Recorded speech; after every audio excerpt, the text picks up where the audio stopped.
విహారిని సెల్లో వేసి కొడుతూ ఉంటారు. ఇక పోలీసులు విహారిని అలా కొడుతూ ఉంటే ఇంకా విహారి దెబ్బలతో అరుస్తూ ఉంటాడు. ఇక అప్పుడే ఇలా అంటూ ఉంటాడు విహారి, ఏంటి ఏంటి ఇలా చేస్తున్నారు? నేనేం తప్పు చేశానని నన్ను ఎందుకు ఇలా అరెస్ట్ చేసి లోపల పెట్టి కొడుతున్నారు?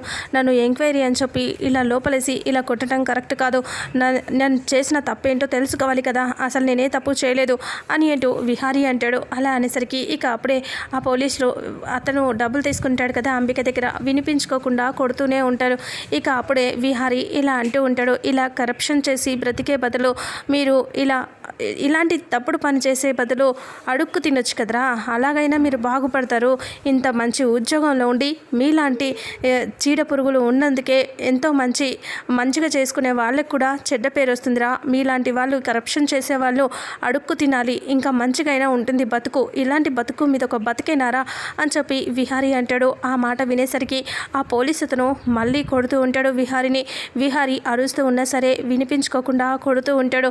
నన్ను అడుక్కు తినమంటావురా అంటే, అవునరా, నీలాంటి వాళ్ళు అడుక్కు తినాలి, ఇలాంటి పనులు చేసే బదులు అని అంటూ విహారీ అంటంతో గన్ తీసుకొని ఇలా షూట్ చేద్దామని హెడ్కి పెడతాడు.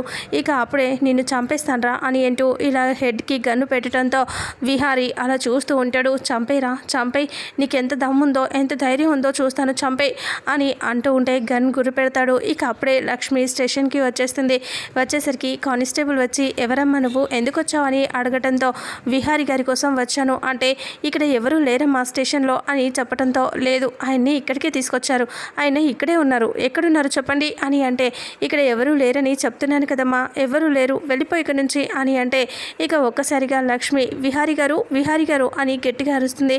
లక్ష్మి వాయిస్ వినగానే విహారీ చాలా ఆనందంతో ఇంకా ప్రాణం లేచొచ్చినట్టు అవుతుంది. ఇక ఒక్కసారిగా కనకం అని అనుకుని, కనకమాలక్ష్మి అని గట్టిగా అరుస్తాడు.